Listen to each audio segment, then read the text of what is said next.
Abigail Bennett's trembling hands wrung out the damp cloth for the 100th time that day, as she placed it on her son's feverish forehead, the small cabin's walls seeming to close in around her with each labored breath he took. Spring of 1878 had brought more than wildflowers to White Oaks, New Mexico territory.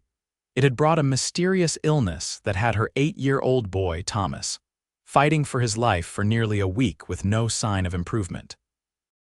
"There now, Tommy," she whispered, brushing back his sweat-dampened hair. "You just need to hold on a little longer." The boy's eyes fluttered open briefly, unfocused and glassy. "Mama, it hurts," he murmured before falling back into his fitful sleep.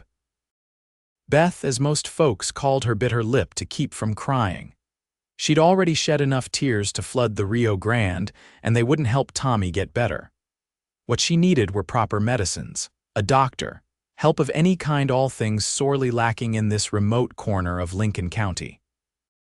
She rose from Tommy's bedside and moved to the cabin's lone window, staring out at the setting sun painting the distant mountains in brilliant oranges and deep purples. 3 years they'd been out here alone, ever since her husband James had been taken by a sudden fever much like the one now threatening their son. 3 years of fighting the unforgiving land, raising a boy on her own, and building something from nothing. She'd survived drought, bandits, and loneliness, but losing Tommy would break her in ways she couldn't bear to imagine. A persistent knocking at the door startled her from her dark thoughts. "Mrs. Bennett." The deep voice was vaguely familiar. Wiping her eyes quickly and straightening her worn calico dress, Beth opened the door to find Lucas Kane standing on her porch, hat in hand. He was tall and broad-shouldered, his face weathered from years under the New Mexico sun, dark hair falling just past his collar. She recognized him as one of the cowboys who worked at the Rocking H Ranch several miles to the north. "Mr. Kane," she acknowledged, confusion evident in her tired voice. "Madam, I heard in town that your boy's sick." He shifted uncomfortably, eyes darting beyond her to the small form on the bed. "I brought these." From his saddlebag, he produced a small bundle wrapped in cloth. "My grandmother was Cherokee, taught me about healing plants. These herbs might help bring down his fever." Beth stared at the offering, hope and wariness battling in her exhausted mind.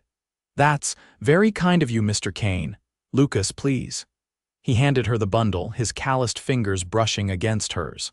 "There's willow bark for the fever, echinacea for the sickness, and a few other things. I wrote down how to prepare them." He pulled a folded piece of paper from his vest pocket. "Thank you, but Beth swayed suddenly, fatigue finally catching up to her after days of constant vigil. Lucas reached out to steady her, his strong hands gentle on her arms. "When's the last time you slept, Mrs. Bennett?" "Beth," she corrected automatically.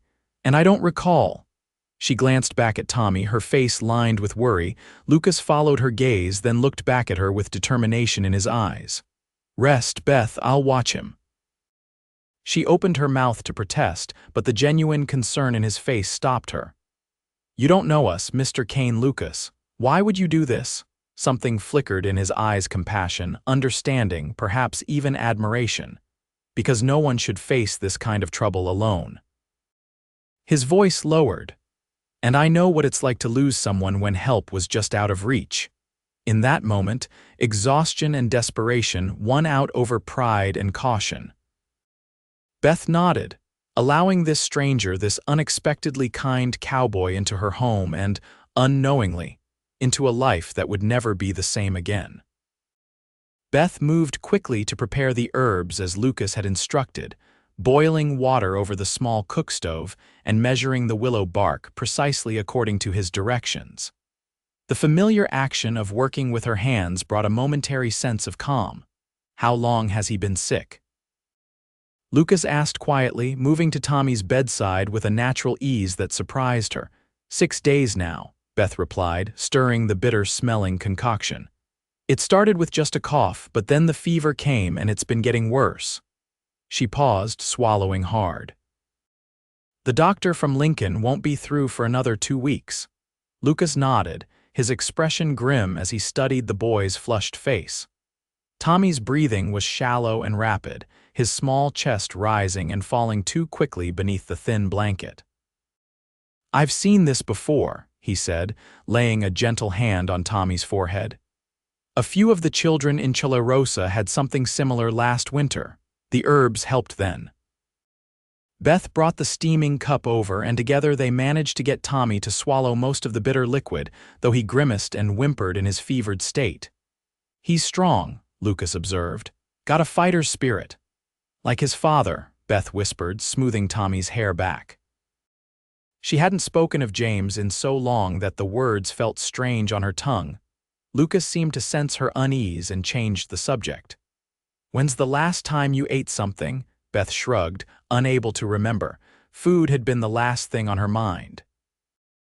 "I've got some jerky and hardtack in my saddlebag. Not much of a meal, but it'll keep you standing." Without waiting for a response, Lucas went to retrieve the food. As he stepped outside, Beth found herself watching him through the window. He moved with the easy confidence of a man comfortable with himself and his surroundings. His horse, a handsome bay gelding, stood patiently tied to the hitching post, occasionally pawing at the ground.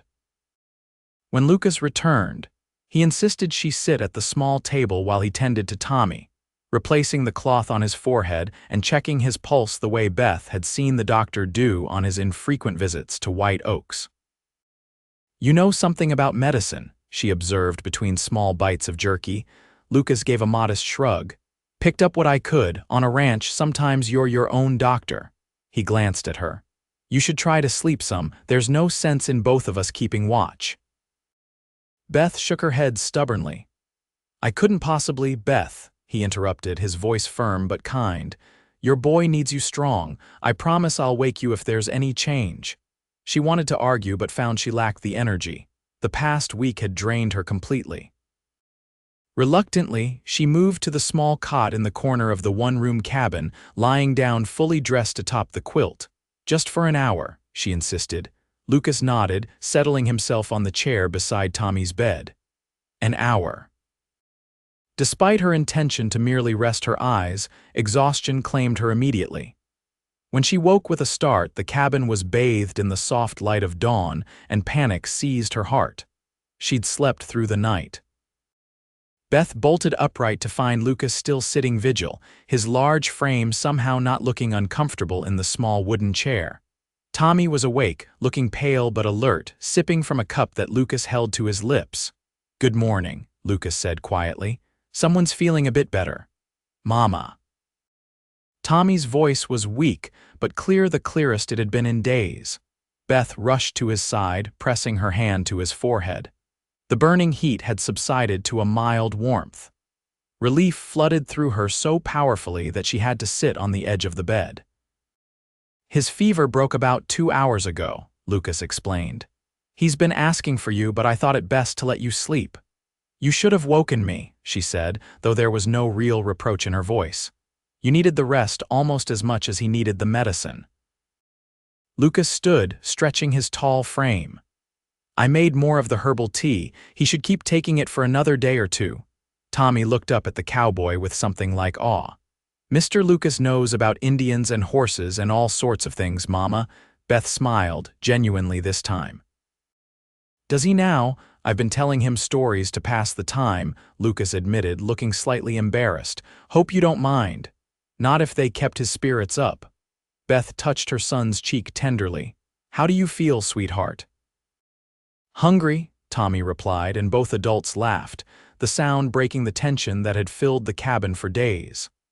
"That's a good sign," Lucas said. "I brought some fresh eggs from town yesterday. Thought they might be easy on his stomach when he was ready to eat." Beth's eyes met his, gratitude welling up inside her. "I don't know how to thank you." "No need for thanks." Lucas shifted his weight, suddenly looking unsure of himself. "I should probably get going. The ranch foreman will be wondering where I've disappeared to. Will you come back?" Tommy asked, his small voice hopeful. Lucas glanced at Beth, a question in his eyes. "You're welcome anytime," she found herself saying. "Least I could do is cook you a proper meal after all you've done." A smile spread across his face, transforming his rugged features. "I'd like that very much." As he gathered his things to leave, Beth followed him to the door. "Lucas," she said quietly so Tommy wouldn't hear, "I mean it. I don't know what would have happened if you hadn't come." He looked down at her, something unspoken passing between them. "I'm glad I did." With a tip of his hat, he mounted his horse and rode off toward the rising sun, leaving Beth watching long after he disappeared from sight. Little did she know that this unexpected visit would be just the first of many, forever altering the course of her lonely existence. In the days that followed, Tommy recovered with remarkable speed. The herbs Lucas had brought continued to work their healing magic, and by the end of the week the boy was sitting up in bed, color returned to his cheeks, begging to be allowed outside to play. "Not yet," Beth told him firmly as she chopped vegetables for stew. "A few more days of rest won't hurt you." "But I'm tired of resting," Tommy complained, though his pout lacked conviction. "When is Mr. Lucas coming back? He promised to show me how to make a whistle out of a willow branch." Beth smiled at her son's enthusiasm. "I don't know, sweetheart. Mr. Lucas is very busy at the ranch." In truth, she found herself wondering the same thing. 4 days had passed since the cowboy had ridden away from their cabin, and though she told herself it was foolish, she caught herself looking toward the trail whenever she was outside, hoping to see his familiar silhouette. As if summoned by their thoughts, the sound of hoofbeats approached the cabin. Tommy's face lit up, and he attempted to scramble out of bed.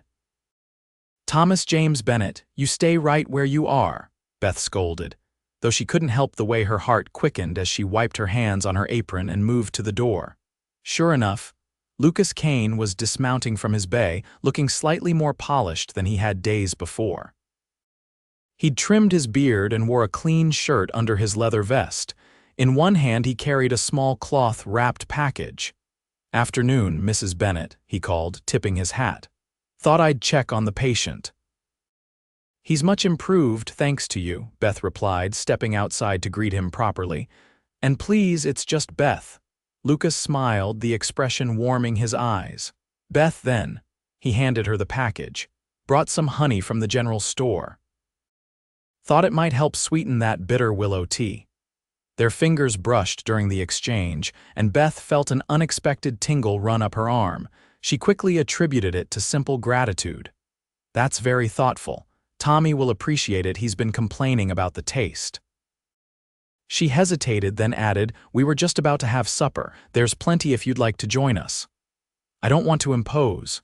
"You wouldn't be. Besides, there's a certain young man inside who's been asking after you every hour of the day." Lucas chuckled. "Well, in that case, I'd be honored." The evening passed pleasantly, with Tommy chattering excitedly about everything he'd missed while ill. Lucas listened attentively, responding to the boy's endless questions with patience and good humor. Beth observed their easy interaction, noting how naturally Lucas seemed to connect with her son. "And then Jimmy Taylor said his pa saw a real live bear up in the mountains last month," Tommy was saying around a mouthful of stew. "Don't talk with your mouth full," Beth reminded him automatically. "Sorry, Mama," Tommy swallowed. "Was it true, Mr. Lucas? Are there bears in the mountains?" "There are," Lucas confirmed. "Black bears mostly. They keep to themselves if you don't bother them." "Have you ever shot one?" Lucas shook his head. "No need to shoot something unless it's threatening you or you need to eat. Bears are best admired from a distance." Beth smiled appreciatively at his response. She tried to teach Tommy respect for all living things, even in this often violent territory. After supper, Lucas fulfilled his promise to show Tommy how to make a willow whistle, though he insisted they work at the table where the boy could remain seated. Beth washed the dishes, listening to their conversation and Lucas's gentle instructions. "Mr. Lucas, how come you know so much about plants and things?" Tommy asked as he watched the cowboy's skilled hands work the small knife over the willow branch. A shadow passed over Lucas's face. "My mother died when I was young. My father worked long hours, so my grandmother raised me mostly." She was Cherokee, as I mentioned, taught me that everything in nature has a purpose if you know how to use it properly. Is your grandmother still alive? Tommy's directness made Beth wince slightly. Tommy, that's a personal question. It's all right, Lucas assured her. No, son, she passed on many years ago, but I remember everything she taught me. Like my pa, Tommy said solemnly. He died, but I remember him. An uncomfortable silence fell, broken only when Lucas handed the finished whistle to Tommy. Here you go, try it out. The shrill sound that erupted when Tommy blew into the whistle made them all laugh, dispersing the momentary melancholy. As the evening drew to a close and Tommy's eyelids began to droop, Beth tucked him into bed while Lucas waited discreetly by the door, hat in hand. Will you come back tomorrow? Tommy asked sleepily. Lucas glanced at Beth. If your mother doesn't mind, please, Mama, Tommy pleaded. Beth smoothed his hair. We'll see. Now get some sleep. Once Tommy had drifted off, Beth joined Lucas outside on the small porch. The night was clear, stars scattered like diamond dust across the velvet sky. In the distance, a coyote called, its lonely cry echoing through the hills. Thank you for supper, Lucas said. Best meal I've had in a long while. It was nothing fancy. Beth wrapped her shawl more tightly around her shoulders against the evening chill. Good company makes simple food taste better. He leaned against the porch railing, studying her in the moonlight. Your boy's doing well, you should be proud. I am, he's all I have. Lucas nodded, understanding in his eyes. Been on your own a long time? 3 years this October. Beth rarely spoke of her circumstances, but something about Lucas's quiet presence made it easier. James, my husband, caught a fever similar to Tommy's. But there was no one to bring herbs or sit vigil. Her voice caught slightly. He was gone within days. I'm sorry, Lucas said simply. We manage. Beth lifted her chin with the quiet dignity that had carried her through countless hardships. Tommy and I do just fine. I don't doubt it. There was admiration in his voice. Still, everyone needs help sometimes. Is that why you came, to help a stranger? Lucas was quiet for a long moment. When I heard in town about a widow with a sick child, something just, I don't know, called to me, I suppose. He shifted, clearly uncomfortable with revealing too much. My brother died of fever when I was 12. No one knew what to do. After that, I learned everything I could about healing. Beth felt a connection in their shared losses. Well, I'm grateful you did. Tommy means everything to me. He's a fine boy, smart too. Yes, he is. Pride swelled in her chest. Lucas straightened, placing his hat back on his head. I should be going, long ride back to the ranch. You're welcome to stay, Beth offered, surprising herself. The barn has a decent loft. He seemed tempted but shook his head. Thank you, but I'd better get back. I'm expected. He hesitated, then added, I have tomorrow off. If it's all right, I could come by, maybe help with some repairs around the place. Beth wanted to refuse, to insist she didn't need charity, but the truth was she did need help. The cabin had several spots that needed attention before the summer thunderstorms arrived. Tommy would like that, she said, allowing her son to be the excuse. Lucas smiled, seeing through her pretense. Only Tommy. Heat rose to her cheeks and she was grateful for the darkness. Safe travels, Mr. Kane. Good night, Mrs. Bennett. With a last smile, he mounted his horse and rode into the night. Beth watched until he disappeared, then returned inside to check on Tommy. Finding him sleeping peacefully, she sat in her rocking chair by the dying fire, thoughts turning to the enigmatic cowboy who had ridden into their lives so unexpectedly. For the first time since James died, she found herself thinking of a man not just with gratitude, but with genuine interest. The realization was both frightening and exhilarating. She touched her wedding ring, still worn faithfully after all these years, and wondered what James would think of Lucas Kane. As she finally prepared for bed, Beth told herself that Lucas was simply being kind, that his interest was in Tommy's welfare, not hers. Yet a small, long, dormant part of her heart whispered otherwise, and for once, she allowed herself to listen. True to his word, Lucas arrived the next morning, his saddlebags laden with tools and supplies. He wore simple work clothes, his sleeves already rolled up in anticipation of the day's labor. "You're early," Beth commented as she met him outside, having been up since dawn herself. "Figured there's plenty to do," he replied, nodding toward the sagging corner of the porch. "Thought I'd start there if that's all right." Beth hesitated, old pride warring with practical need. "I can't pay you for your work." Lucas's expression softened. "I'm not looking to be paid, Beth." Before she could respond, Tommy burst from the cabin, his illness seemingly a distant memory as he bounded toward Lucas with unbridled enthusiasm. "Mr. Lucas, you came back." Lucas knelt to the boy's level, grinning. "I promised, didn't I? And a man keeps his promises." Tommy nodded solemnly, then brightened. "Are you going to stay all day? Can I help you fix things? Mama says I'm good with tools." "Does she now?" Lucas glanced up at Beth, amusement playing at the corners of his mouth. "Well, I could use a skilled assistant. I can be your assistant." Tommy declared. Beth intervened. "Tommy, you're still recovering. You can watch and hand Mr. Lucas tools, but no strenuous activity." Both males looked disappointed, but Tommy quickly rallied. "I can bring water and nails and things. That's not strenuous, right?" Lucas chuckled. "Sounds like we've got ourselves a deal, partner." The day unfolded in pleasant industry. Lucas tackled the most pressing repairs with skillful efficiency, reinforcing the porch, patching the roof where several shingles had blown off during winter storms, and fixing the door that had been sticking since the spring rains. Beth busied herself with her usual chores, occasionally bringing water or lemonade to the workers. Tommy followed Lucas like a shadow, absorbing every explanation, every demonstration of how to use a particular tool or approach a specific repair. Around midday, Beth called them to lunch, a simple meal of cold chicken, cornbread, and fresh vegetables from her small garden. They ate in the shade of the large oak tree that stood behind the cabin, a welcome respite from the increasingly warm sun. "This place has good bones," Lucas commented between bites. "Just needs some regular maintenance." "James was always good at keeping everything in repair," Beth said. "I've done my best, but some things are beyond my skills." "You've done remarkably well," Lucas insisted.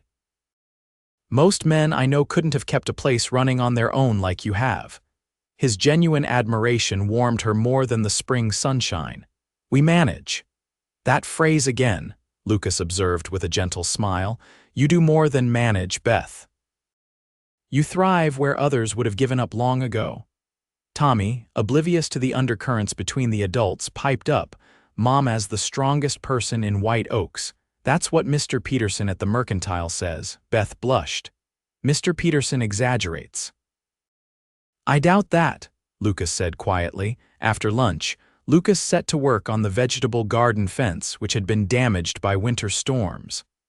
Beth found herself working alongside him, holding boards steady while he hammered them into place.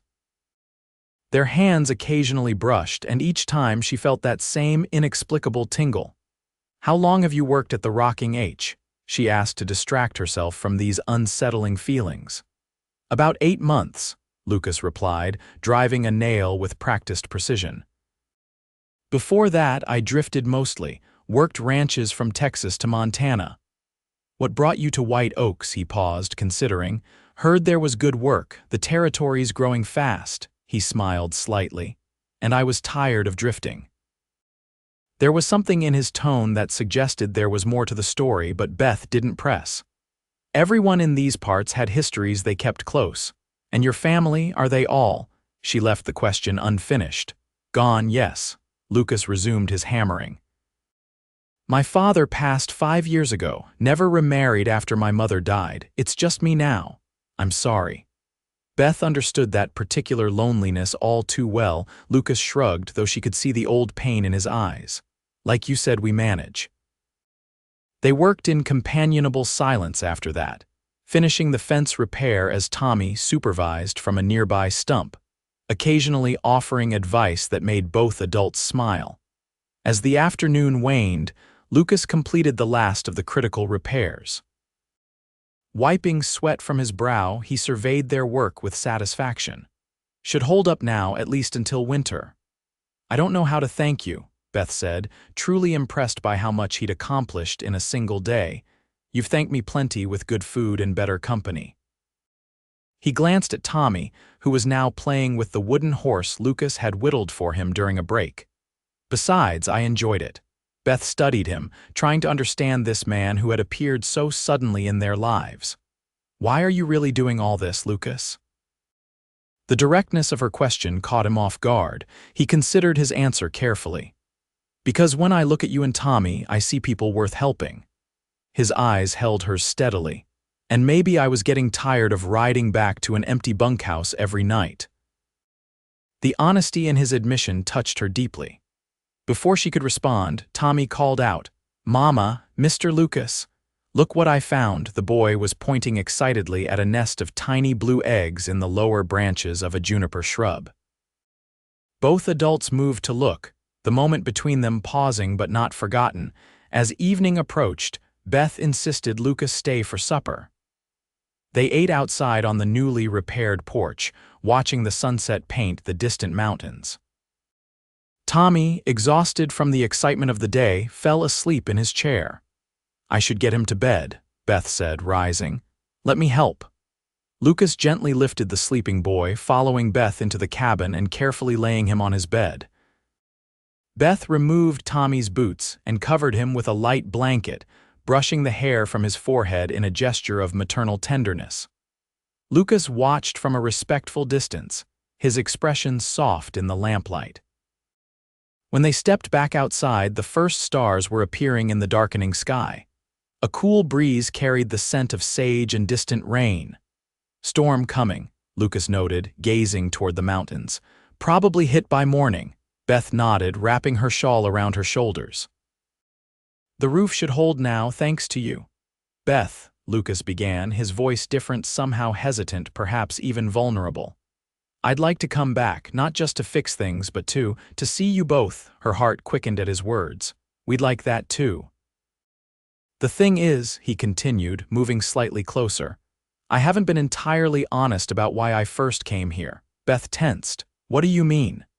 "I didn't just hear about you and Tommy in town. I've noticed you before, at church, at the general store. I wanted to introduce myself, but the timing never seemed right." He looked slightly embarrassed by this admission. "When I heard Tommy was sick, it gave me the excuse I'd been looking for." Beth didn't know whether to be flattered or concerned. "You've been watching us." "Not in any improper way," he hastened to add. "I just admired you from afar, I suppose, your strength, the way you carried yourself despite everything." He ran a hand through his hair, clearly struggling to explain himself. "I'm not saying this well. I didn't plan to tell you like this." Despite her initial wariness, Beth found his discomfort oddly endearing.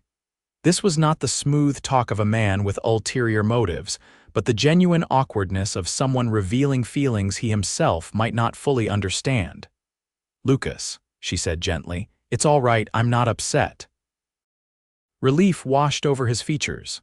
"You're not?" "No," she smiled slightly. "Though I wish you'd simply introduced yourself instead of waiting for my son to fall deathly ill." The tension broke as he laughed softly. "Not my finest strategy, I admit." They stood in comfortable silence for a moment, the air between them charged with unspoken possibilities. "It's getting late," Beth finally said, though she made no move to end their time together. "Yes," Lucas agreed, equally reluctant. "I should go. The barn offer still stands." "That storm might catch you on the trail." Lucas considered the darkening sky, then nodded. "I appreciate that, thank you." As they prepared a space for him in the hayloft, Beth found herself acutely aware of his presence, the breadth of his shoulders, the gentle way he spoke, the respectful distance he maintained. It had been so long since she'd thought of any man in anything but practical terms that these newfound feelings were both thrilling and terrifying. "Should be comfortable enough," Lucas said, arranging the blanket she'd provided. "If you need anything." Beth trailed off, suddenly conscious of how the offer might sound. "I'll be fine." His smile was reassuring. "Thank you, Beth, for everything," she nodded, unable to find the right words. "Good night, Lucas." As she walked back to the cabin, Beth glanced over her shoulder to find him watching her, his tall figure silhouetted against the barn door. Something warm unfurled in her chest, something that felt dangerously like hope. Later, lying awake in her bed listening to the first raindrops patter against the newly repaired roof, Beth allowed herself to imagine, just briefly, what it might be like to have Lucas Kane in their lives permanently. The thought both terrified and comforted her, like the approaching storm that promised both destruction and much-needed rain for the parched earth. 3 weeks passed, during which Lucas became a regular visitor to the Bennett homestead. He came every few days, sometimes just for an hour, other times staying from morning until evening. Each visit brought new repairs, small gifts, a book for Tommy, seeds for Beth's garden, and increasingly comfortable conversation. The people of White Oaks noticed. Beth caught the curious glances when she went to town, heard the whispers that fell silent when she approached. Some were approving a widow and her son deserved security, after all, while others were tinged with judgment. A proper mourning period was expected, and though it had been 3 years since James's passing, some thought Beth was moving too quickly, not that anything improper had occurred between them. Lucas had been nothing but respectful, never overstepping boundaries, though Beth sometimes caught him watching her with an intensity that made her pulse quicken. Tommy, for his part, had grown increasingly attached to the cowboy. He peppered Lucas with questions about ranch life, treasured the wooden animals Lucas carved for him, and had taken to watching the trail each afternoon in hopes of seeing his new hero approach. On a particularly warm afternoon in early June, Beth was hanging laundry while Tommy practiced his reading on the porch when the sound of hoofbeats announced a visitor. Expecting Lucas, Beth was surprised to see 2 riders approaching Lucas and a well-dressed older man she recognized as Harold Harrington, owner of the Rocking H Ranch. "Afternoon, Mrs. Bennett," Mr. Harrington called as they dismounted. He was in his 60s with silver hair and the weathered face of someone who'd spent a lifetime in the elements. "Hope you don't mind the intrusion." "Not at all," Beth replied, wiping her hands on her apron and moving to greet them. "Welcome to our home, Mr. Harrington, Mr. Lucas." Tommy abandoned his book and ran to greet his friend. "Did you bring Thunder?" Thunder was the name he'd given to Lucas's bay gelding. "I sure did," Lucas grinned, ruffling the boy's hair. "And this is my boss, Mr. Harrington." Tommy straightened, remembering his manners. "Pleased to meet you, sir." "Likewise, young man." Harrington's eyes crinkled warmly. "Lucas tells me you're quite the horseman." Tommy beamed at this description. "I'm learning. Mr. Lucas is teaching me to ride proper." Beth raised an eyebrow at Lucas, who had the grace to look slightly chagrined. This was news to her. "Just on the gentle mare in the corral," he assured her. "Feet never left the ground," Mr. Harrington chuckled. "Well, Mrs. Bennett, I won't take much of your time. I came because I have a proposition for you." Beth invited them onto the porch where she served coffee while Harrington explained his visit. "My wife passed 2 years ago," he began. "Since then, the main house has been in need of a woman's touch. The housekeeper does her best, but she's getting on in years." He took a sip of coffee. "Lucas mentioned you're quite capable, and I find myself in need of someone to manage the household, ordering supplies, overseeing meals, keeping accounts, that sort of thing." Beth was taken aback. "You're offering me employment." "Indeed I am. Decent wages, a room for you and your boy in the main house, and Tommy could attend the school we've established for the ranch children." Harrington glanced at Lucas. "Though I suspect my foreman here has his own reasons for suggesting you." Lucas looked uncomfortable at having his motives so plainly stated, but he met Beth's gaze steadily. "It's a generous offer," Beth said carefully, "but this is our home. James built it with his own hands." Harrington nodded understandingly. "The property would remain yours.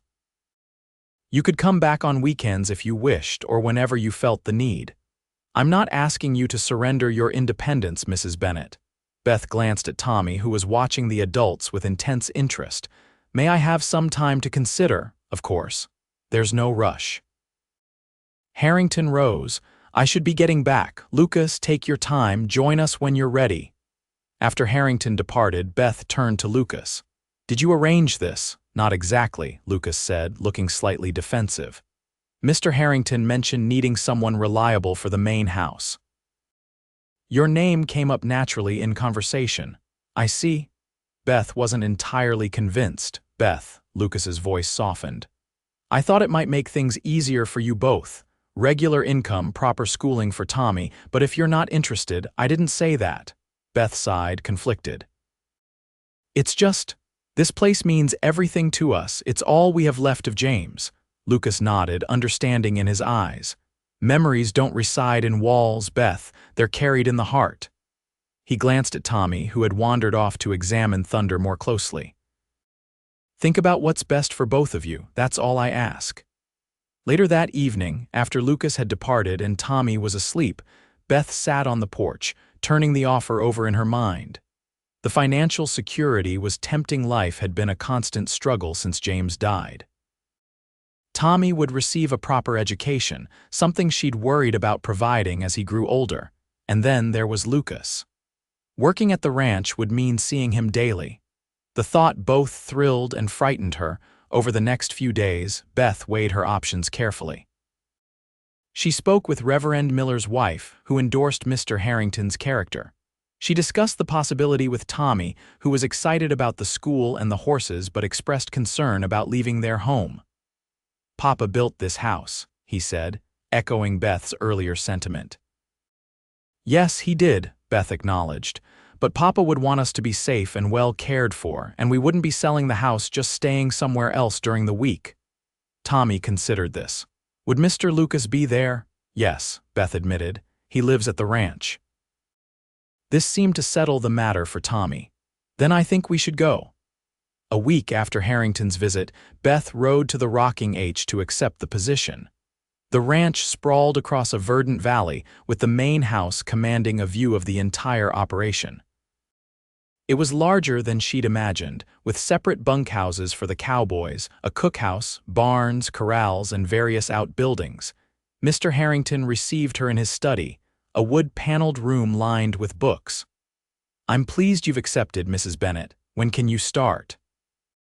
"Next week, if that suits you," Beth replied. "I'll need time to prepare our home for our absence." "Of course." Harrington rang a small bell, summoning a housekeeper who he introduced as Mrs. Wilkins. "Please show Mrs. Bennett the quarters she and her son will occupy." As they toured the house, Beth was impressed by its size and comfort.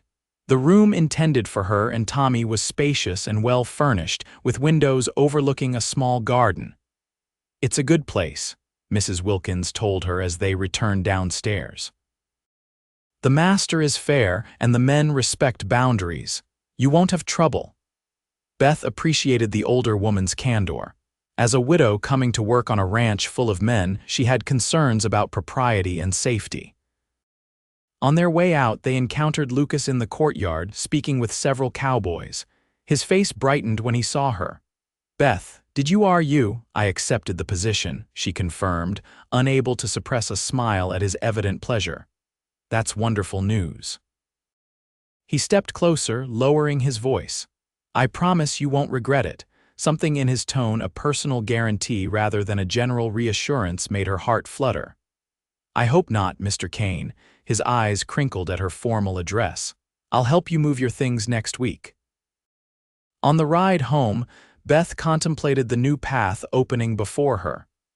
Change was frightening, especially after years of carefully maintained routine.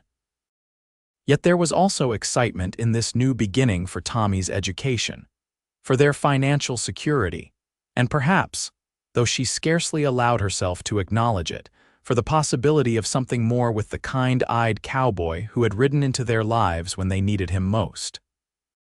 The following week passed in a flurry of activity.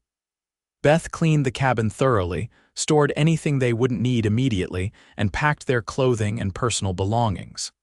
Lucas arrived as promised to help transport their things, bringing a wagon and another cowboy to assist.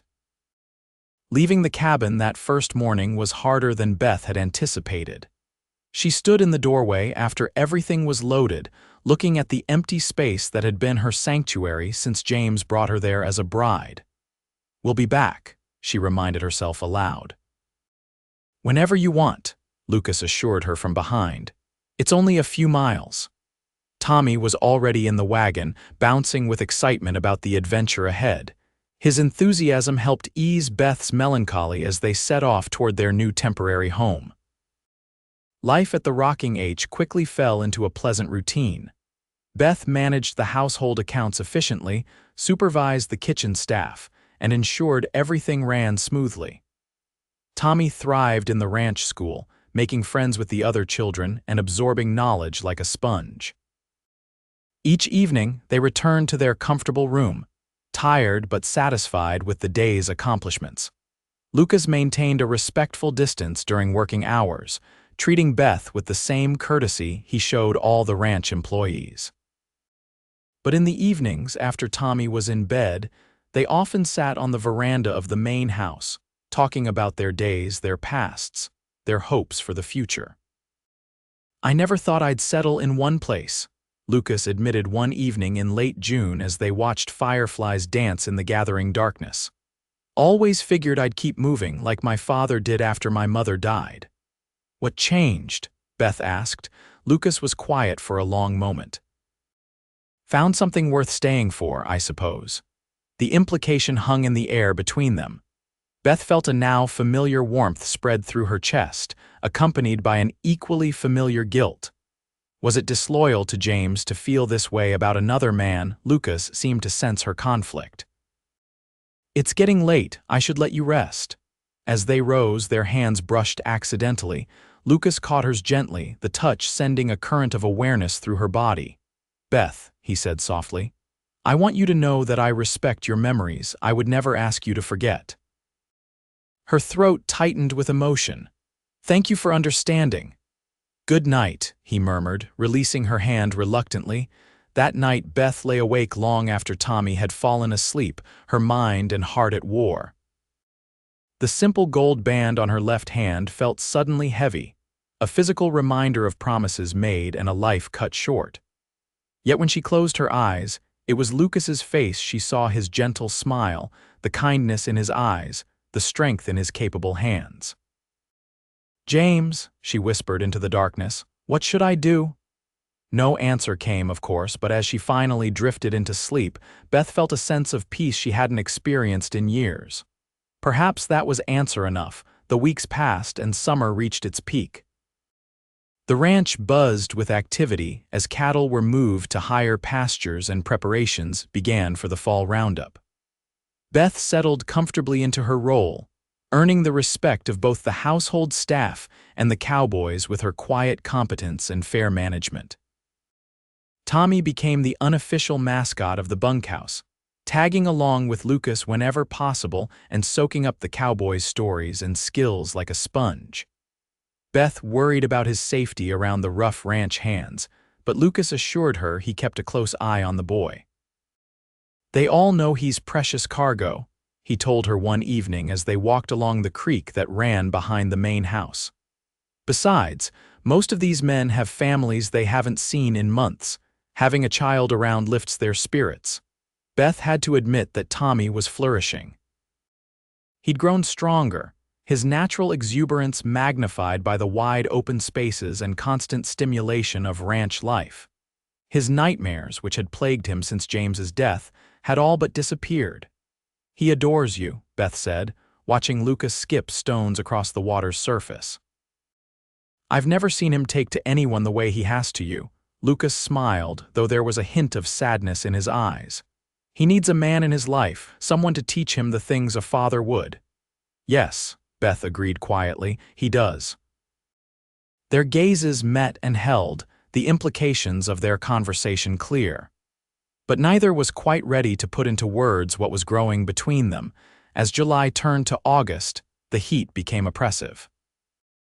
The ranch work continued despite the temperature, with men returning from their tasks drenched in sweat and covered in dust.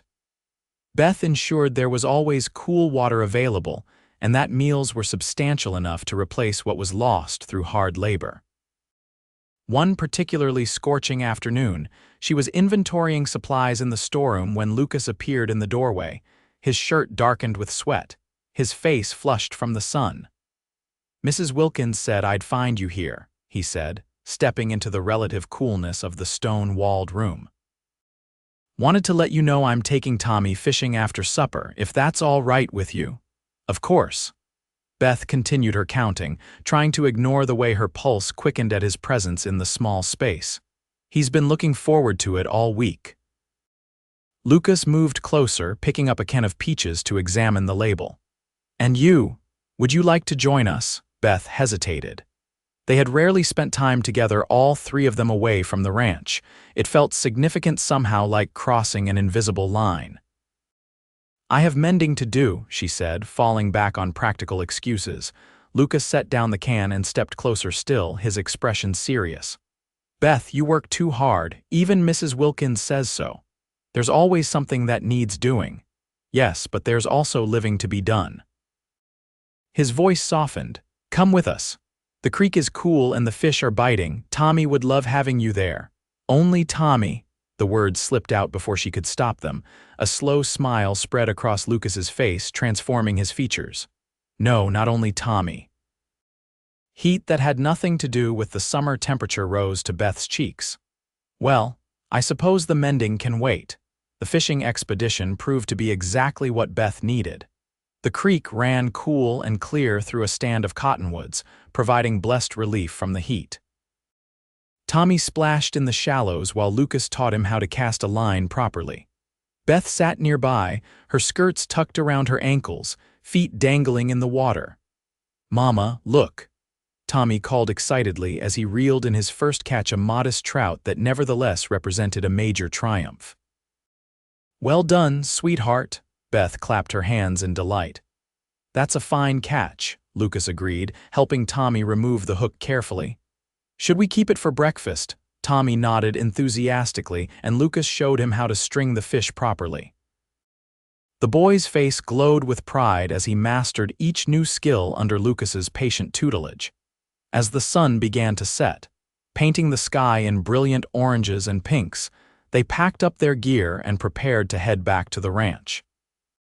Tommy, exhausted from his adventures, fell asleep on the ride home, his head resting against Lucas's shoulder. "He's had quite a day," Beth remarked softly, watching her son's peaceful face. "A good one, I hope," Lucas replied, his arm protectively around the sleeping boy. "The best." Beth's voice caught slightly. "Thank you, Lucas, for all of this." He turned to look at her, the dying sunlight illuminating his face. "Beth, there's something I've been wanting to tell you," but whatever he intended to say was interrupted by the sound of rapidly approaching hooves. One of the ranch hands appeared around the bend, riding hard. "Mr. Kane, fire at the north pasture. Mr. Harrington needs all hands." Lucas's expression shifted instantly from tender to alert. He carefully transferred the still sleeping Tommy to Beth's arms. "I have to go." "Get back to the main house and stay there." "Be careful," Beth called as he mounted his horse and rode off with the messenger, but her words were lost in the thundering of hooves. The fire, caused by a lightning strike from a dry thunderstorm, was contained before it could threaten the ranch buildings or livestock. The men returned near dawn, exhausted and smoke-stained but victorious. Beth had stayed awake all night helping Mrs. Wilkins prepare food and coffee for the firefighters. Lucas found her on the back porch where she was hanging wet towels to dry. His face was smudged with soot, his eyes red-rimmed from smoke, but he smiled when he saw her. "Everyone's safe," he assured her before she could ask. "Lost some grazing land, but the rain finally came and helped us get it under control." Relief flooded through her. "You should rest. You look dead on your feet." "I will." He hesitated, then stepped closer. "Beth, what I was trying to say yesterday, later," she interrupted gently, touching his arm. "When you're not about to collapse from exhaustion," he nodded, too tired to argue. "Later, then." But later proved elusive. The aftermath of the fire kept everyone busy, and the moment for intimate conversation seemed to have passed. Beth told herself, It was for the best that she wasn't ready for whatever Lucas had been about to say. Yet she couldn't deny the disappointment that lingered like the smell of smoke in the air. As August waned, preparations for the fall roundup intensified. The ranch buzzed with activity as cowboys readied equipment. Horses were conditioned for the grueling work ahead, and supplies were stockpiled. Beth found herself busier than ever, ensuring the cookhouse was prepared to feed the increased number of men who would be working long hours. One evening, as she was reviewing inventory lists in the study, Mr. Harrington joined her, settling into his leather chair with a sigh. "You've been a godsend, Mrs. Bennett," he said, lighting his pipe. "This place hasn't run so smoothly since my Margaret was alive." "Thank you, sir. I've enjoyed the work." It was true Beth had found satisfaction in managing the large household, applying skills she'd honed on a smaller scale at her own homestead. "Your boy seems to be thriving as well," Harrington observed. "Teacher says he's quick as a whip." Beth smiled proudly. "He loves the school and everything else about ranch life." "Yes, he's quite the little cowboy in training." Harrington puffed thoughtfully on his pipe. "Kane's taken quite a shine to him." "Mr. Kane has been very kind to both of us," Beth said carefully. "Kind, yes." Harrington's shrewd eyes studied her. "You know, Mrs. Bennett, I've known Lucas Kane for nearly a year now. Good man, reliable, but I've never seen him as settled as he's been these past months." He tapped his pipe against a copper ashtray. "A man like that with his skills could be a foreman on any ranch in the territory. Yet he stays here for modest wages and a bunkhouse bed." Beth felt her cheeks warm under his knowing gaze. "I couldn't say why Mr. Kane makes the choices he does, sir." "No," Harrington's eyes twinkled. "Well, perhaps I'm just an old man seeing things that aren't there." He rose, signaling the end of the conversation. "Good night, Mrs. Bennett." "Good night, sir." Beth remained at the desk, her thoughts in disarray. Was her growing attachment to Lucas so obvious that even Mr. Harrington had noticed? And more importantly, was Harrington suggesting that Lucas remained at the rocking H because of her? The thought was both exhilarating and terrifying. In the months since Lucas had first appeared at her door with herbs for Tommy, Beth had carefully guarded her heart, telling herself that gratitude and friendship were the only appropriate feelings she should harbor for the kind cowboy. Yet in unguarded moments when their hands accidentally touched, when she caught him watching her with that intense gaze, when she saw him teaching Tommy with infinite patience, she'd allowed herself to wonder if there might be something more between them. Now, faced with Harrington's gentle insinuation, Beth could no longer deny the truth. She was falling in love with Lucas Kane.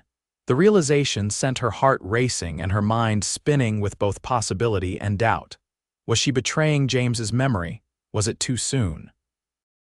What if Lucas didn't feel the same way? That night, Beth dreamed of James. He was smiling, healthy as he had been before the fever took him. They stood in the doorway of their cabin, looking out at the setting sun. "You've done well, Beth," Dream James said, his voice exactly as she remembered. "Better than I could have hoped." "I've tried," she replied, "for Tommy's sake. And your own." James turned to her, his eyes kind. "You deserve happiness too, Beth." She woke with tears on her cheeks but a curious lightness in her heart, as if a burden had been lifted. Whether the dream was her mind's way of granting permission or simply processing her conflicted feelings, Beth couldn't say. But she felt more at peace than she had in years. The roundup began the following week, taking most of the ranch hands, including Lucas, away from the main house for days at a time. They returned in shifts, exhausted and hungry, to rest briefly before heading out again. Beth caught only glimpses of Lucas during this period across the courtyard as he conferred with other cowboys, or briefly in the dining room as he wolfed down a meal before returning to work. Tommy was disappointed by Lucas's absence, but understood the importance of the roundup. He threw himself into his schoolwork and the small chores Beth assigned him, determined to prove he was becoming responsible. "When I'm older, I'll go on roundup too," he declared one evening as Beth tucked him into bed. "I'm sure you will, sweetheart," she agreed, smoothing his hair. "But for now, you're exactly where you need to be." "Mama," Tommy's voice was suddenly serious. "Do you like Mr. Lucas?" Beth paused, considering how to answer. "Yes, Tommy, I like him very much." "Good," Tommy nodded decisively, "because I think he would make a good papa." Beth's breath caught. "Tommy, Mr. Lucas is our friend, that's all." "But he could be more," Tommy insisted with a child's straightforward logic. "He likes us and we like him, and he knows how to fix things and teach me stuff, just like Papa did." Beth kissed his forehead to hide the emotion in her face. "It's more complicated than that, sweetheart. Now go to sleep." But as she sat by the window later that night, watching the distant campfires of the roundup crew dot the landscape like earthbound stars, Beth wondered if perhaps it wasn't so complicated after all. Maybe Tommy, with his uncomplicated view of the world, saw more clearly than she did. The roundup concluded as September gave way to October. Cattle were sorted, branded, and either driven to market or returned to winter pastures. The ranch gradually returned to its normal rhythm, though the days grew shorter and the nights cooler as autumn took hold of the land. On the first Sunday after the roundup's completion, Beth decided it was time to visit their cabin. They hadn't been back in over a month, and she worried about its condition with winter approaching. After church services in White Oaks, she and Tommy rode the familiar trail home.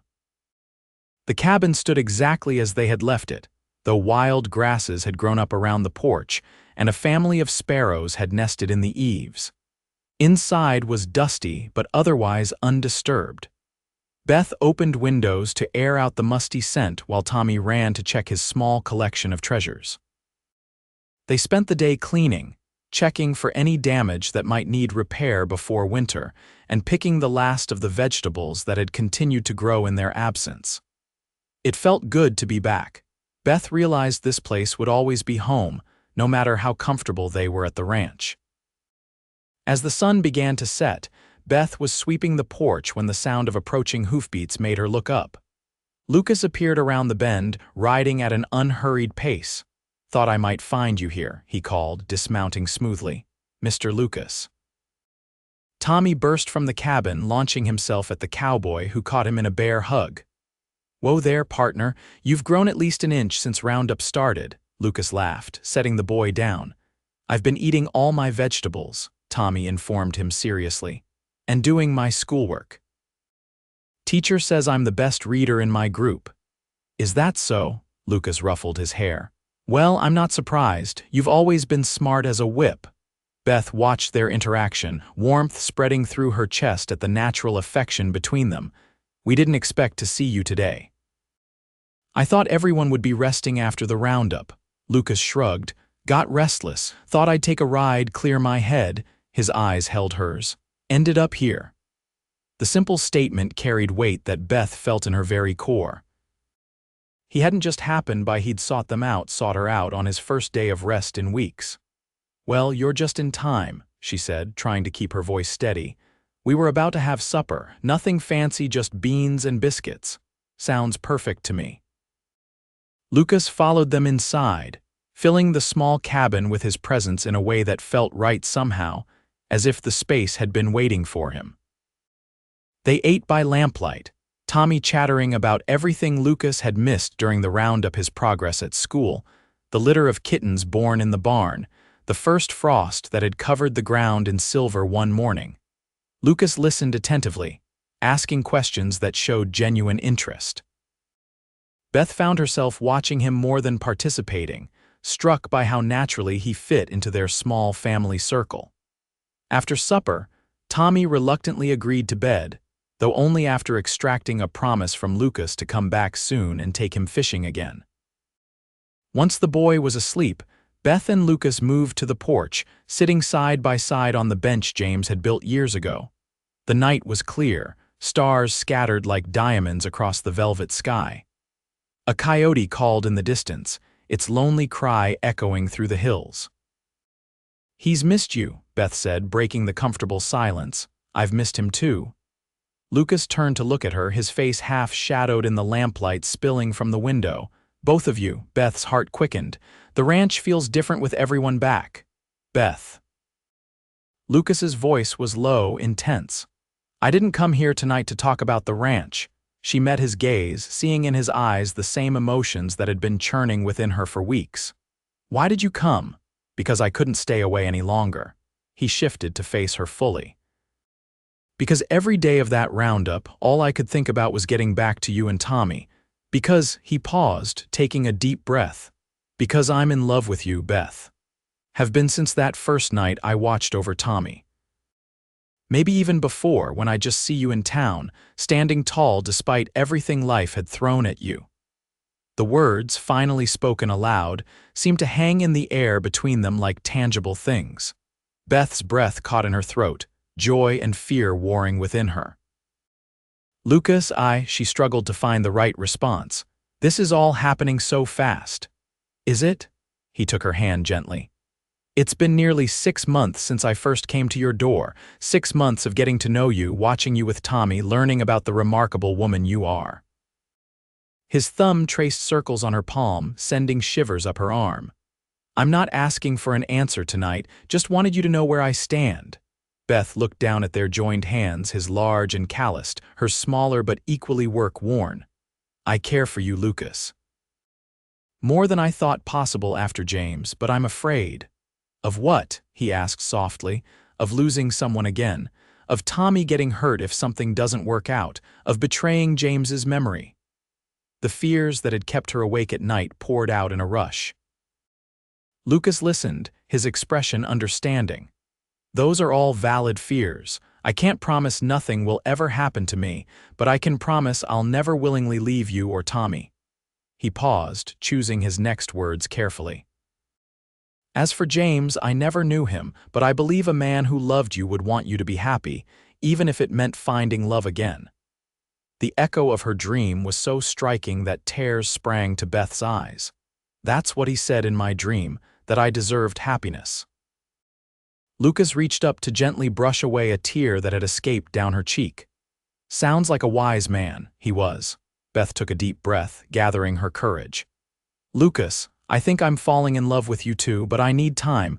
Tommy and I were a package. Any decision I make affects him too. I know that, and I love that boy like he was my own.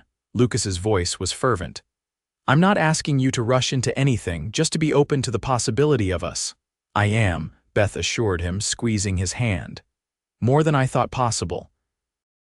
They sat together until the moon rose high, talking of practical matters, their work at the ranch, plans for the winter, Tommy's education.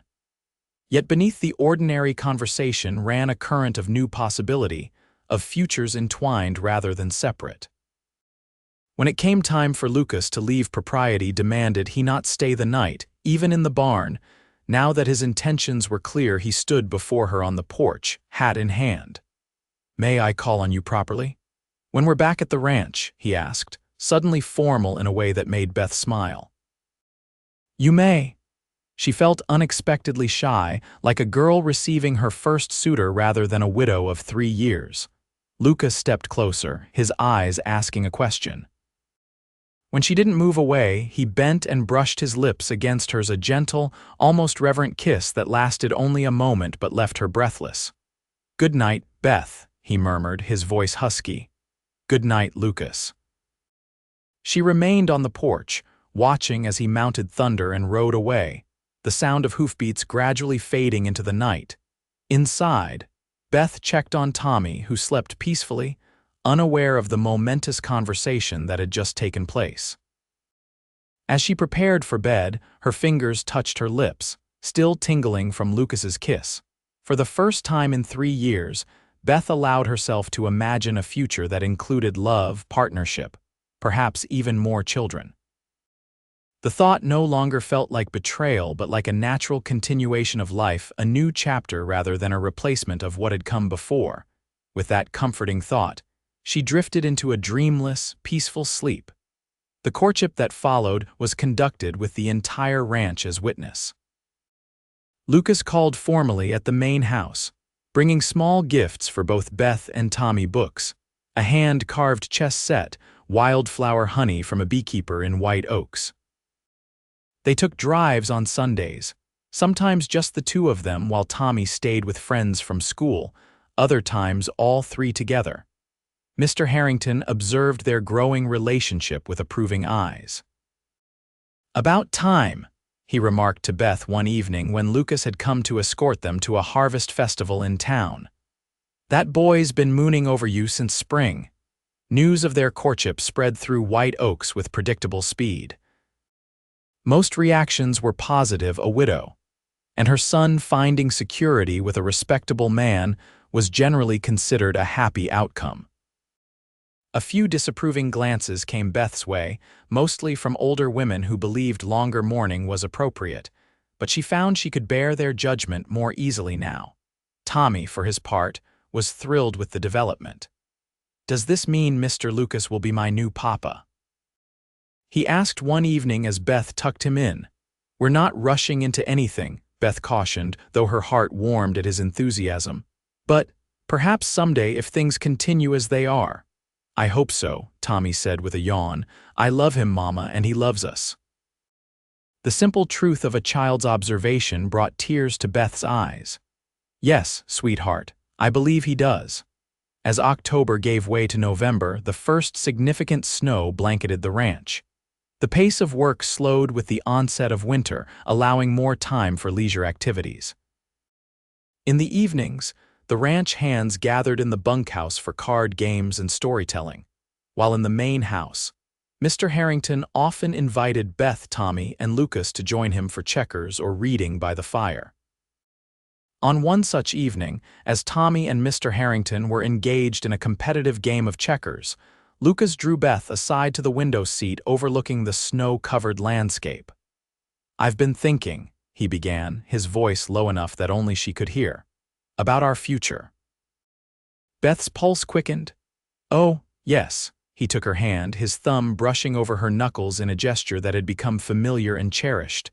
"I love you, Beth, more than I thought possible, and I love Tommy like he's my own."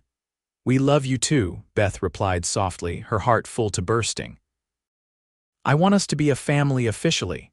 Lucas's eyes were serious, intent. "But I also want to do right by you and Tommy, so I've been talking with Mr. Harrington about buying a parcel of land adjacent to yours." This was unexpected. "Land?" Lucas nodded. 30 acres with water rights to the creek. Good grazing land, fertile soil." His eyes held hers. "I thought we could combine it with your property, build a new house bigger but near enough to your cabin that Tommy would still feel connected to his father's legacy." Beth was speechless, tears welling in her eyes at the thoughtfulness of his plan. "We could run a small herd," Lucas continued. "I've saved most of my wages over the years. It wouldn't be the rocking H, but it would be ours." He squeezed her hand gently. "What do you think?" "I think," Beth said, her voice thick with emotion, "that you are the most wonderful man I've ever known." Relief washed over his features. "Is that a yes?" "It's I want to hear the rest of this proposal," Beth smiled through her tears. Lucas glanced over at Tommy and Mr. Harrington, who were still absorbed in their game, then back at Beth. From his pocket, he withdrew a small velvet pouch. "I didn't think a ring from a store would suit you," he said, opening the pouch to reveal a band of braided silver set with a small turquoise stone. "My grandmother taught me how to make these when I was young. The silver comes from a mine near Santa Fe and the stone from Navajo land where we lived for a time." Beth gasped at the beautiful craftsmanship. "Lucas, it's perfect." "Beth Bennett," he said, his voice solemn, "will you marry me? Let me be a father to Tommy and, God willing, more children of our own." "Yes," Beth whispered without hesitation. "Yes, I'll marry you." Lucas slipped the ring onto her finger, not her left hand, where James's simple gold band still rested, but her right. Another gesture of understanding that brought fresh tears to her eyes. "Thank you," she said, touching the turquoise stone, "for understanding about James's ring."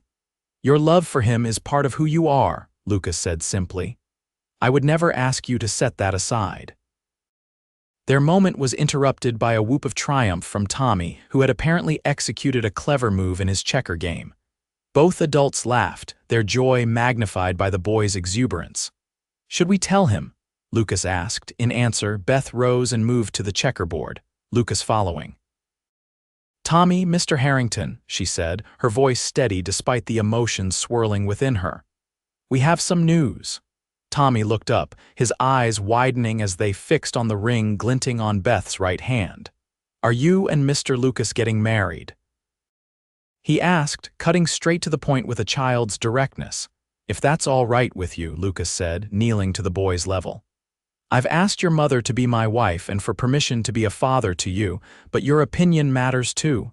Tommy's face broke into a radiant smile. "Yes. Yes, yes, yes."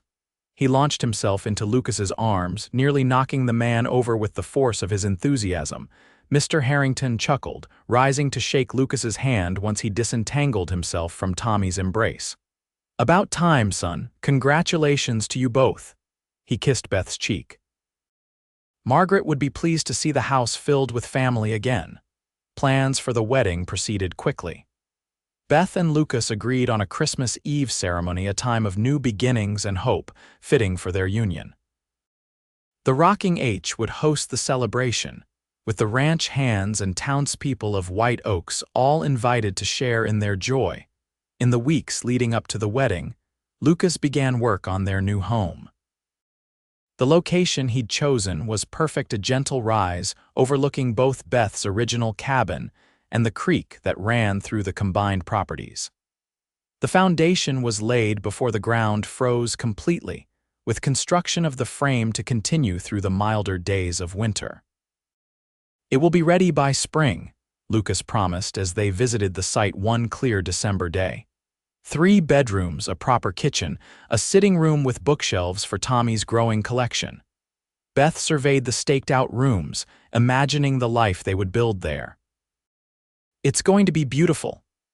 "Not as beautiful as its mistress," Lucas replied, pulling her into his arms. Tommy, who had been exploring the perimeter of the foundation, called out, "Can I have a pony when we move here? A real one of my own," Lucas laughed.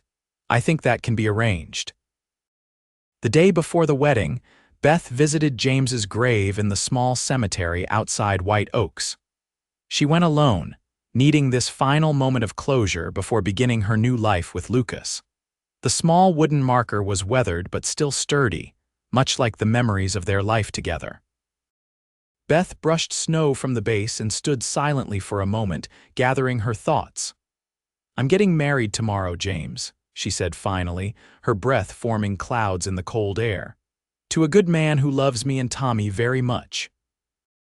She twisted her wedding band, the gold warm against her skin despite the chill. "I'll always love you. You were my first love, the father of my son, the man who taught me what it means to build a life with someone." A gentle breeze stirred the bare branches of the trees surrounding the cemetery. Beth continued, "I'm going to give this ring to Tommy when he's older, so he'll always have a piece of you." She smiled sadly. "Lucas understands. He's not trying to replace you, just to love us and care for us as you would have wanted." The setting sun cast long shadows across the snow-covered ground. Beth knelt, placing a small sprig of evergreen at the base of the marker. "I think you would like him, James. He's kind and strong and honest. Tommy adores him." Her voice caught. "I hope you can see us wherever you are. I hope you know we're happy." As she rose, Beth felt a sense of peace wash over her. The guilt that had lingered around her growing feelings for Lucas finally dissipated completely. Love, she realized, wasn't a limited resource. Her heart had simply expanded to include both the memory of her first husband and the promise of a future with her second. "Goodbye, James," she whispered, touching the marker one last time before turning toward home, toward her future. The wedding day dawned clear and cold, the winter sun casting a crystalline light over the snow-covered landscape. The main house of the Rocking H had been transformed with evergreen boughs, red ribbons, and dozens of candles that would be lit as the early darkness of December descended. Beth prepared in the room she'd shared with Tommy these past months, assisted by Mrs. Wilkins and several women from town. Her dress was simple but elegant dove gray silk that complemented her auburn hair, which had been arranged in a crown of braids with small white flowers tucked throughout. "You look beautiful, Mama," Tommy said when he was allowed in to see her. He was handsome in his new suit, his hair slicked down in an unsuccessful attempt to tame his cowlicks. "And you look very grown up," Beth replied, straightening his tie. "Are you ready for your important job?" Tommy nodded solemnly. Lucas had asked him to stand beside him during the ceremony not just as Beth's son, but as an equal participant in the creation of their new family. The gesture had meant the world to both Beth and Tommy. The ceremony was set for sunset, with Reverend Miller officiating. As the appointed hour approached, Beth felt a curious calm settle over her. There were no last-minute doubts, no fear, just a deep certainty that she was exactly where she was meant to be. Mr. Harrington knocked gently on her door. "It's time, Mrs. Bennett," he said, offering his arm. He had asked to give her away, a request Beth had gratefully accepted. The main room of the house had been arranged with chairs for the guests, who all stood as Beth appeared in the doorway. But Beth had eyes only for Lucas, who waited beside Reverend Miller, Tommy at his side. Lucas's face, when he saw her, reflected such love and wonder that Beth's heart swelled almost painfully in her chest. The ceremony itself was brief but meaningful. They exchanged vows they had written themselves, promises not just to each other but to Tommy as well.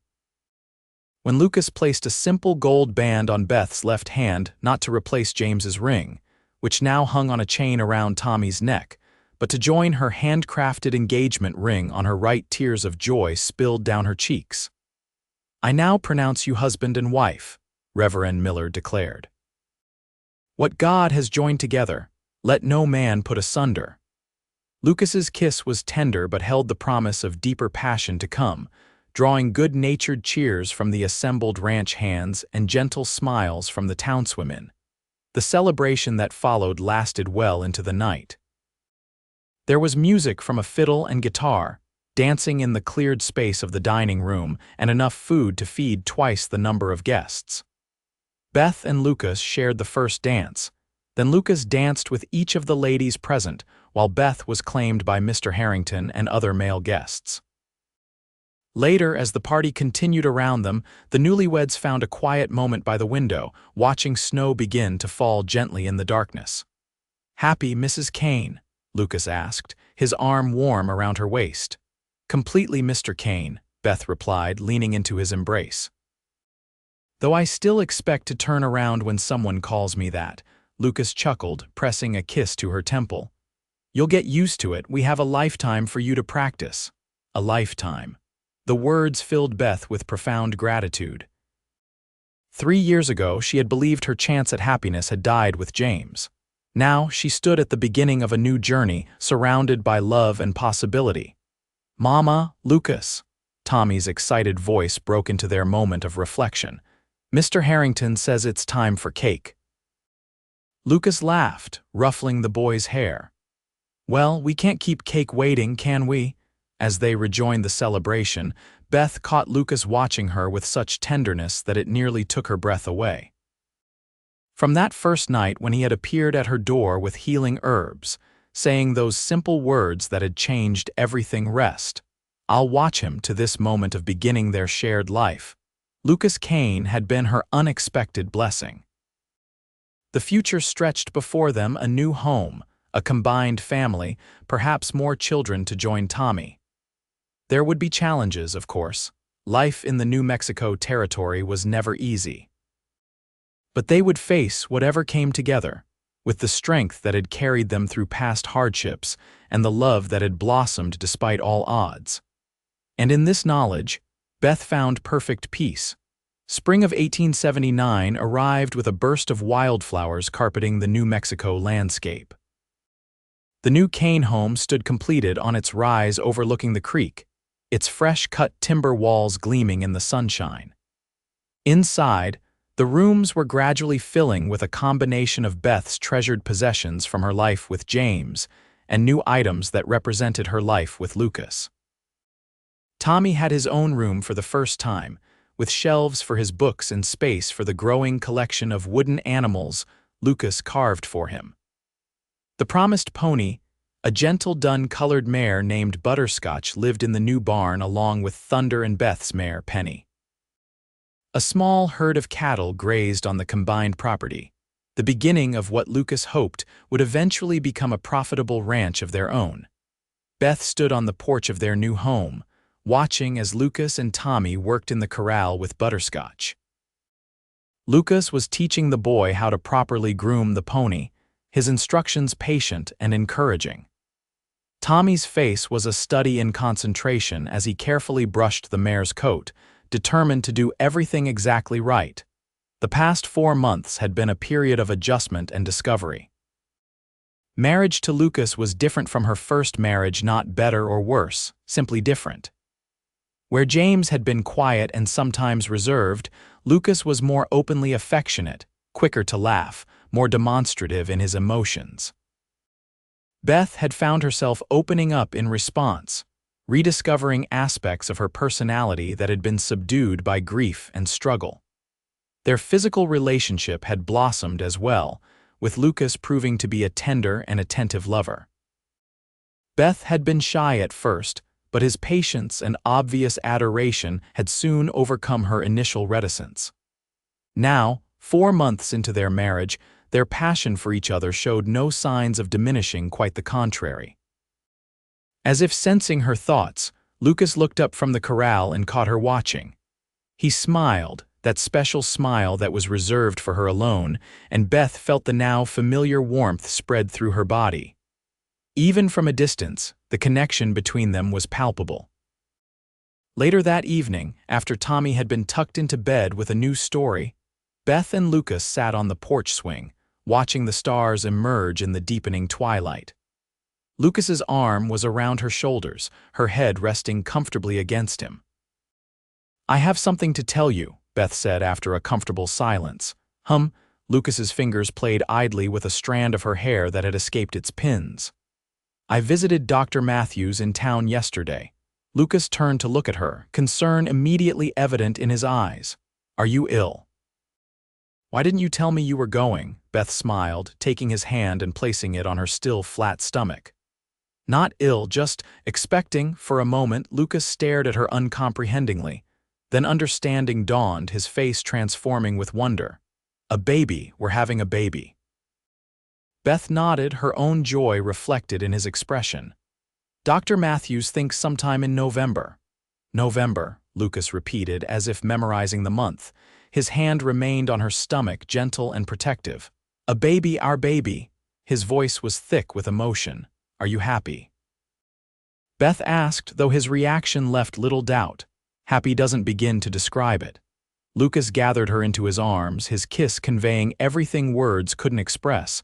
When they finally parted, both breathless, he pressed his forehead to hers. "Thank you, Beth, for this gift." "For everything?" "I should be thanking you," she replied softly, "for bringing life and love back to us when we needed it most." They sat together late into the night, planning and dreaming. They would need to prepare a nursery, decide on names, figure out how to tell Tommy that he would soon be a big brother. Lucas insisted Beth would need more help around the house as her condition progressed, perhaps a local girl who could assist with chores. When they finally went inside, Lucas's hand remained protectively at the small of her back, as if already shielding the tiny life growing within her. In their bedroom, he helped her undress with reverent hands, his touch lingering on her still unchanged body.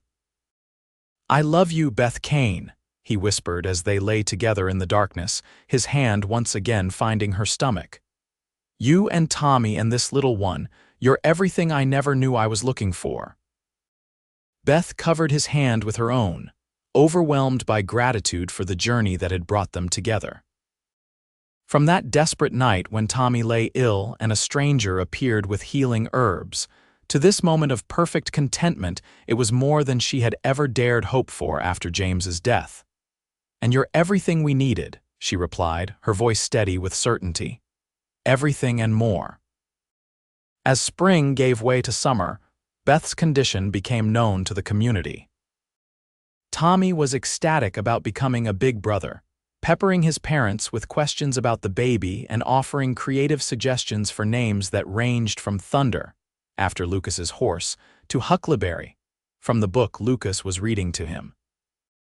The small ranch prospered under Lucas's careful management. The cattle herd grew, and he added a few good horses with the intention of eventually breeding them. Beth's vegetable garden flourished, providing abundant produce for their table and enough extra to trade in town for goods they couldn't produce themselves. Their happiness seemed complete, yet both Beth and Lucas remained conscious of how quickly circumstances could change. Perhaps that awareness made them appreciate each day more fully the simple pleasures of family meals, Tommy's growth and learning, quiet evenings spent planning their future, and nights spent in each other's arms. In late November, as the first snow dusted the mountains, Beth gave birth to a healthy son. They named him William James Kane William after Lucas's father, James in honor of Tommy's father.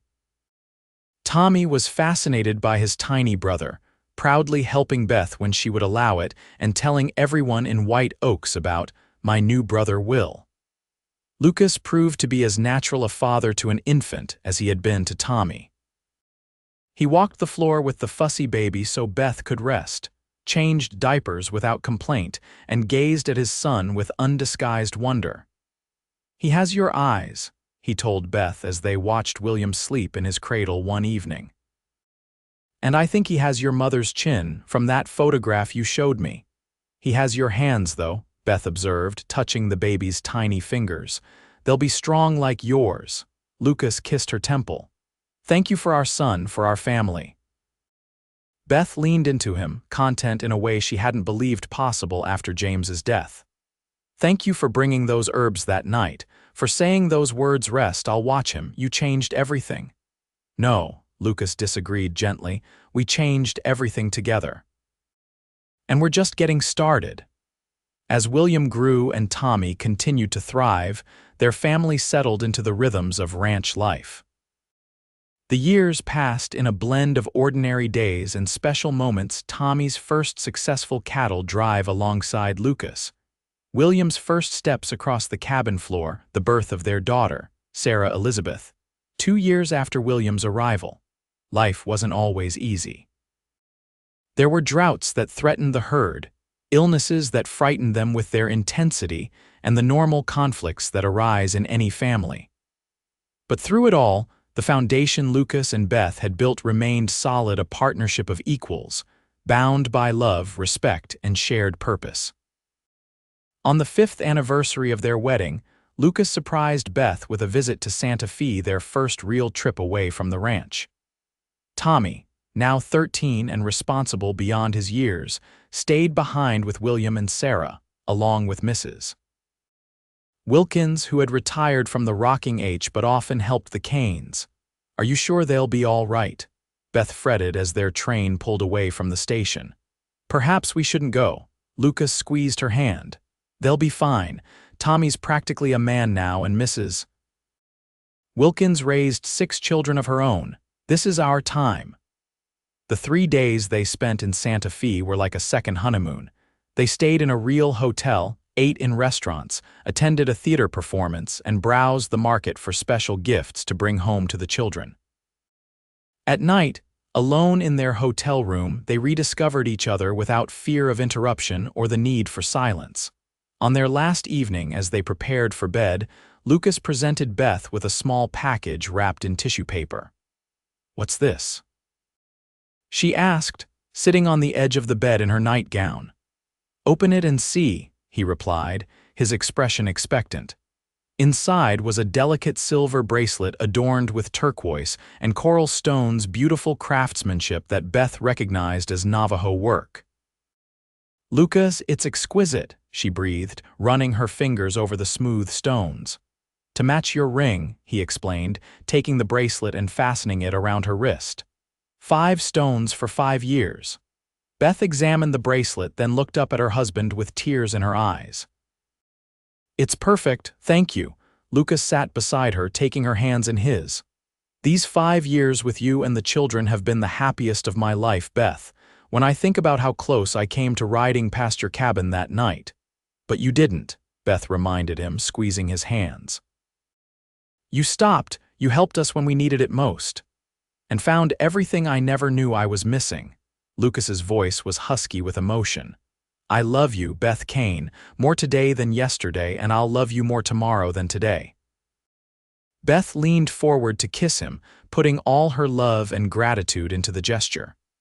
And I love you, Lucas Kane, for the man you are, the father you've become, and the life we've built together. As their embrace deepened, leading inevitably toward the passion that still flared between them, Beth reflected briefly on the journey that had brought them here. From a desperate mother caring for her sick child alone, to a woman surrounded by love and family, it had begun with herbs, kindness, and 7 simple words. Rest, I'll watch him. Sometimes Beth knew the greatest love stories started in the most unexpected ways.